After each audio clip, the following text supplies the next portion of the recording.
Halo teman-teman, kami dari kelompok 1, yaitu saya Susanto, dan juga ada dua orang rekan saya di sini. Yang pertama adalah Mas Pawitra Yonanda dan Mbak Safitri Ovitasari. Kami akan menyampaikan tentang B.F. Skinner di mata kuliah teori-teori kepribadian. Untuk B.F. Skinner ini, nama panjangnya adalah Burrhus Frederick Skinner. Beliau lahir di Pennsylvania, Amerika pada 20 Maret 1904 dan menempuh pendidikan di Hamilton College, juga Universitas Harvard. Skinner adalah seorang psikolog Amerika yang sangat terkenal karena pengaruhnya terhadap behaviorisme radikal. Sebelum lebih lanjut, kita akan bahas apa sih tentang behavior radikal tersebut.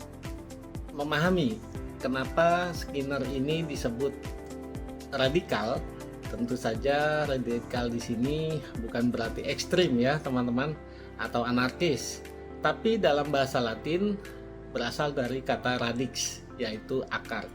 Jadi Skinner ini ingin melihat sesungguhnya segala sesuatu sampai ke akarnya. Saya akan coba jelaskan dengan penjelasan yang mudah dipahami dan dimengerti. Untuk kita memahami mengapa Skinner disebut radikal, kita harus juga melihat behavior risk sebelum Skinner. Seperti contohnya yaitu Jane B. Watson. Di behavioris kuno, mereka mengatakan saya adalah seorang ilmuwan dan saya hanya percaya pada apa yang bisa saya lihat dan saya ukur.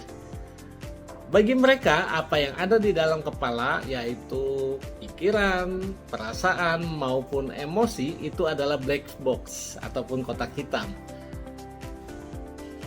Dan mereka mengatakan bahwa ini bukan urusan sains ataupun science. Jadi kita abaikan saja. Ketika Skinner datang, yang beliau menyampaikan tentang behaviorisme radikal, "Hei, tunggu dulu," kata Skinner. "Pikiran dan perasaan itu ada dan itu penting." Inilah yang membuat Skinner dijuluki sebagai radikal. Jadi Skinner adalah seorang behavioris yang mengakui adanya dunia batin. Akan tetapi, ini kuncinya.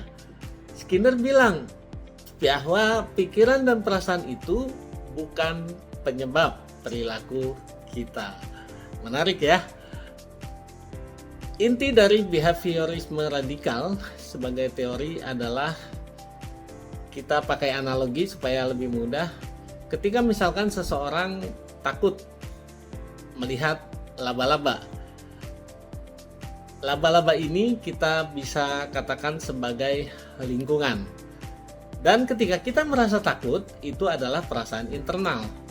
Sehingga seseorang yang takut laba-laba akan berteriak dan lari. Disebut dengan perilaku eksternal. Pertanyaannya, kenapa kamu lari? Pasti jawaban yang umumnya adalah saya lari karena saya takut. So, perasaan menyebabkan perilaku.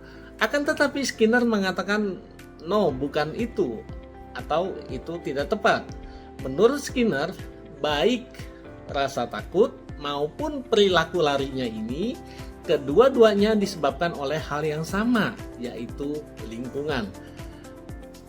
Ketika seseorang melihat laba-laba, dan juga sejarah ataupun sesuatu hal yang pernah dialami ketika belajar dalam kehidupan yang lalu. Mungkin dia takut laba-laba karena pernah digigit atau pernah ditakut-takuti dengan seekor laba-laba. So, bagi Skinner, berlari atau perilaku eksternal yang sesuatu hal bisa dilihat oleh orang lain. Akan tetapi merasa takut, perilaku internal hanya bisa dirasakan oleh orang tersebut. Keduanya sama-sama perilaku, keduanya sama-sama akibat. Jadi perasaan takut tidak menyebabkan kamu lari, perasaan takut adalah salah satu bagian dari respon total kamu terhadap laba-laba. Demikian penjelasan singkat tentang kenapa seorang Skinner disebut dengan behaviorisme radikal. Tadi sudah Tadi sudah kita jelaskan secara singkat dan mudah dipahami fondasi pemikiran Skinner, yaitu perilaku dibentuk oleh lingkungan. Jadi prinsip utama Skinner ini adalah stimulus, respons, dan konsekuensi. Skinner melihat bahwa perilaku sebagai fungsi dari konsekuensi yang ditimbulkan oleh lingkungan. Artinya apa? Bukan niat, bukan emosi atau pikiran yang menjadi penyebab utama, melainkan bagaimana lingkungan menanggapi hal tersebut. Mudahnya adalah jika perilaku diikuti oleh konsekuensi yang menyenangkan, tentu saja maka perilaku itu akan diulang. Akan tetapi sebaliknya, jika perilaku diikuti oleh konsekuensi yang tidak menyenangkan, maka perilaku itu perlahan akan berkurang atau bahkan menghilang. Mengenai konsep perilaku menurut Skinner ini, ada istilah yang dikenal dengan respondent behavior, yaitu perilaku yang muncul secara otomatis dan refleks. Perilaku ini tidak perlu dipelajari dan dikuasai manusia, akan tetapi muncul dengan sendirinya atau disebut innate behavior. Contohnya misalkan seorang anak kecil yang langsung menjauhkan tangannya ketika tangannya itu menyentuh api karena merasa panas. Di samping itu ada juga yang disebut dengan operant behavior, yaitu perilaku yang muncul karena pengaruh lingkungan melalui penguatan atau bahkan pelemahan yang disebut operant conditioning. Selanjutnya ada komponen-komponen utama operant conditioning ini, yaitu yang pertama reinforcement ataupun penguatan. Di sini di slide sudah dijelaskan tentang positive reinforcement, yaitu memberikan sesuatu yang menyenangkan agar perilaku itu diulang, dan negative reinforcement, yaitu menghilangkan sesuatu yang tidak menyenangkan agar perilaku juga diulang. Supaya mudah diingat, kita tinggal pegang dua prinsip ini sebenarnya, yaitu tentang positif. Positif itu artinya menambahkan sesuatu, entah itu enak, sesuatu hal yang menyenangkan, ataupun kebalikannya, tidak enak atau sesuatu hal yang tidak disukai. Sementara yang negatif itu artinya adalah menghilangkan atau bahkan mengurangi sesuatu, entah itu enak maupun tidak. Nah, mari kita gabungkan dengan penjelasan mengenai positive reinforcement, yaitu rumusnya menambahkan sesuatu yang menyenangkan agar perilakunya bertambah. Ataupun bisa juga contohnya adalah ketika seorang pekerja atau karyawan, si bos memberi karyawan ini bonus akhir tahun, reward ya, sehingga si karyawan ini menjadi semakin semangat bekerjanya.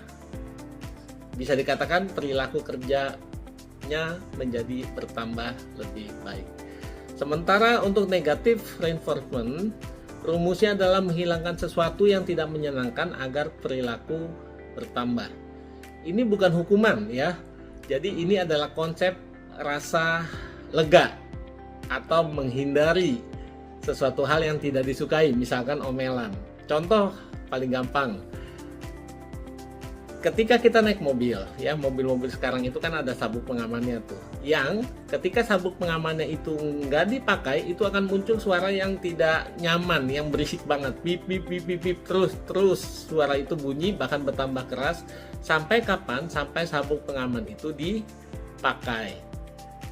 Jadi sesuatu yang tidak nyaman ini itu terus-terusan kita dengar sampai kita mempunyai satu tindakan perilaku memakai sabuk itu, sehingga suara itu pun hilang dan timbul rasa lega. Hasilnya perilaku kita memakai sabuk pengaman bertambah di masa depan. Jadi nggak usah nunggu bunyi dulu, kita langsung otomatis. Jadi kita tidak perlu mendengarkan lagi bunyi-bunyi berisik tersebut. Oke, itu tentang negative reinforcement. Selanjutnya ada juga yang disebut dengan punishment ataupun hukuman. Di sini dijelaskan di slide, ada positive punishment, memberi konsekuensi yang tidak menyenangkan. Contohnya gimana ya? Contohnya supaya gampangnya adalah seperti ini. Kamu ngebut di jalan, ya, naik motor nih, kebut-kebutan di jalan. Lalu di stop oleh polisi, dan kemudian si polisi ini memberikan kamu surat tilang. Dan di surat tilang itu tentu saja kamu harus membayar denda sesuai nilainya berupa sesuatu hal yang tidak menyenangkan. Jadi polisi menambahkan sesuatu yang tidak menyenangkan supaya apa? Supaya kamu jadi kapok dan perilaku ngebutnya itu berkurang bahkan menghilang di kemudian harinya atau besok-besoknya. Itu tentang contoh positive punishment. Nah, kalau tentang contoh negative punishment itu apa? Negative punishment itu ini adalah konsep mencabut. Kita bisa katakan entah itu fasilitas ataupun menghilangkan sesuatu yang menyenangkan supaya perilakunya berkurang. Contoh paling gampang, dan ini sering kita temui ya, antara adik dan kakak. Si adik dan kakak biasanya apa? Ketika kecil itu berebut mainan. Ini adalah perilaku. Sehingga si ibunya datang dan mengambil mainan itu dari mereka berdua. Oke, kalian dikasih mainan tapi malah berantem, ya sudah, mainannya diambil aja gitu. Jadi si ibu ini menghilangkan sesuatu yang menyenangkan dari mereka berdua. Hasilnya apa? Hasilnya mereka pun akan berpikir dan perilakunya berubah, sehingga ketika mereka bermain bersama-sama, mereka tidak akan berantem lagi, tidak akan saling rebutan lagi. Karena apa? Karena mereka pun tidak mau nanti mainannya diambil lagi oleh sang ibu. Untuk yang ketiga, ada juga yang disebut extinction ataupun kepunahan atau pemadaman ya. Jadi rumusnya adalah perilaku berkurang karena hadiah yang biasanya didapat sekarang dihentikan. Contohnya ya, contoh paling gampang adalah misalkan ada seorang anak kecil. Ini anak kecil lagi nih, kita ambil ya.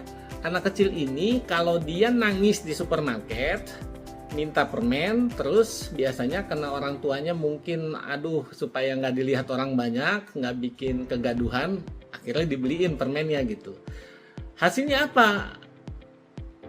Hasilnya adalah si anak itu ketika di supermarket pasti akan nangis. Supaya apa? Supaya dibeliin permen, kan gitu ya.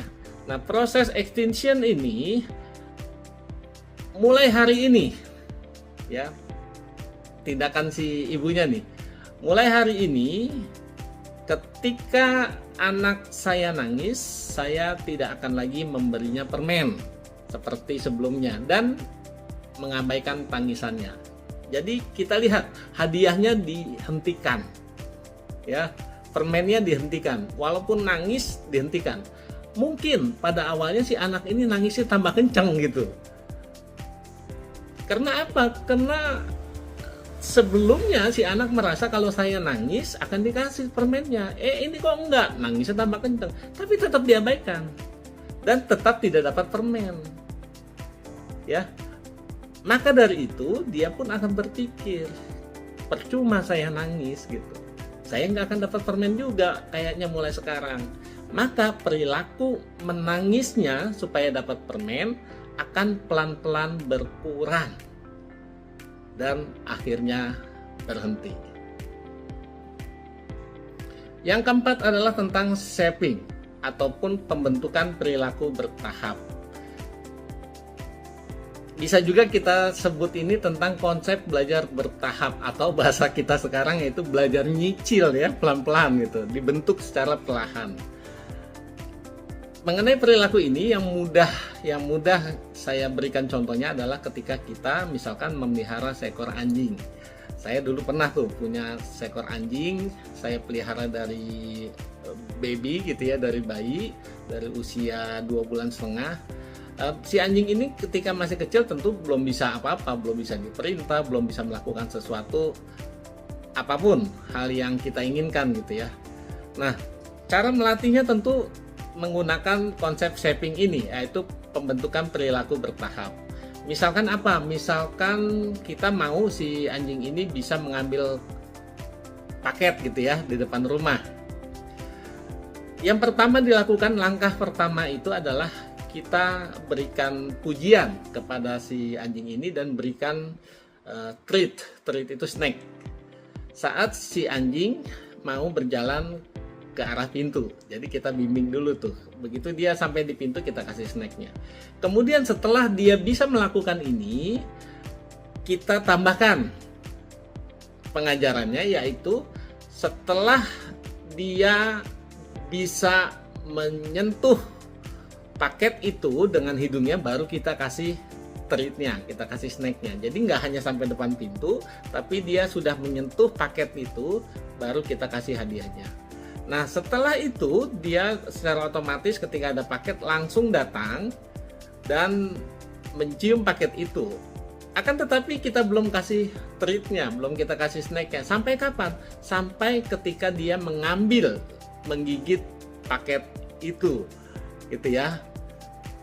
Setelah menggigit dan mengambil paket itu dan diberikan atau dibawa masuk ke dalam, baru kita kasih snacknya. Jadi ini merupakan satu bentuk pembentukan perilaku yang kita lakukan secara bertahap. Jadi si anjing ini akan paham, oh ketika ada paket, nanti saya datang ke sana, saya ambil, saya bawa ke dalam, maka saya akan mendapatkan satu reward. Pengaplikasian konsep Skinner dalam kehidupan sehari-hari. Contoh penguatan positif di tempat kerja bisa berupa memberikan reward atau penghargaan ataupun bonus kepada karyawan yang mencapai target, serta memberikan pelatihan secara bertahap atau shaping untuk meningkatkan keterampilan. Contoh penguatan diri atau self-reinforcement dalam kehidupan sehari-hari adalah memberi diri sendiri hadiah ketika kita telah menyelesaikan tugas penting. Misalnya, nonton film setelah belajar.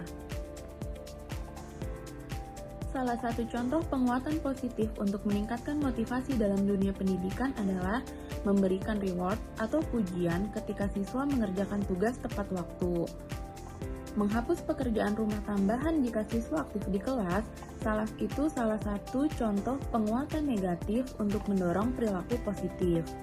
Teori lainnya dalam konsep Skinner adalah punishment atau hukuman.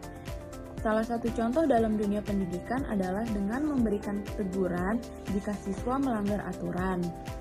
Tujuannya adalah untuk mengurangi perilaku negatif dan membimbing siswa untuk menguasai keterampilan baru, termasuk salah satu contoh dari shaping dalam dunia pendidikan.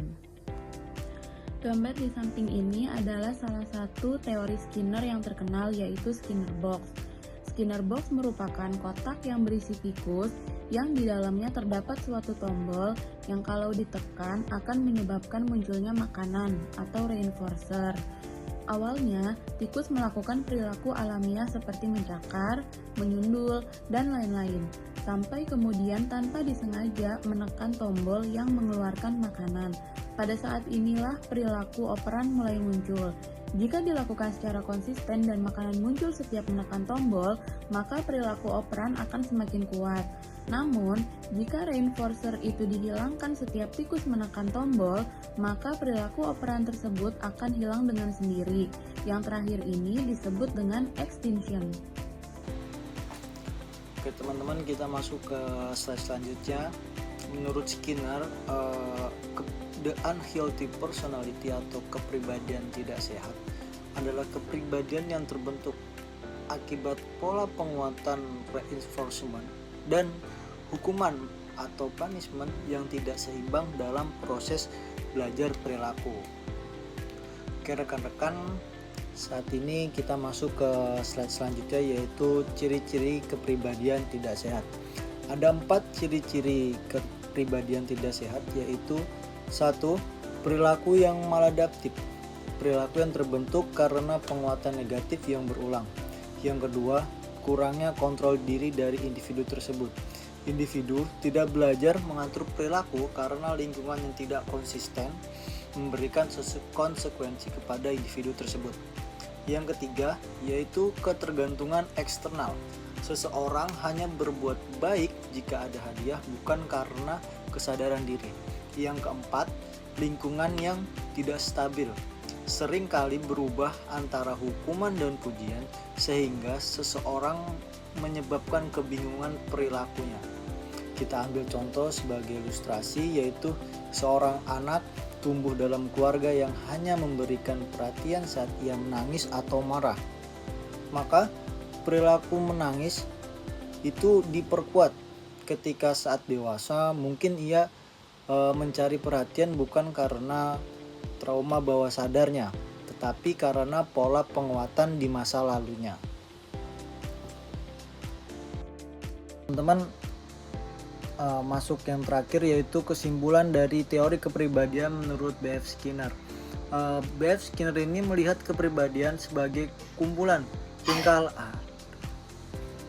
Oke teman-teman, yang terakhir kita masuk ke kesimpulan, yaitu B.F. Skinner ini melihat kepribadian ini sebagai kumpulan tingkah laku yang dipelajari dan dipertahankan melalui mekanisme penguatan dan hukuman yang berasal dari interaksi individu dengan lingkungannya sekitar. Demikian presentasi dari kelompok kami. Kurang lebihnya mohon maaf. Assalamualaikum warahmatullahi wabarakatuh.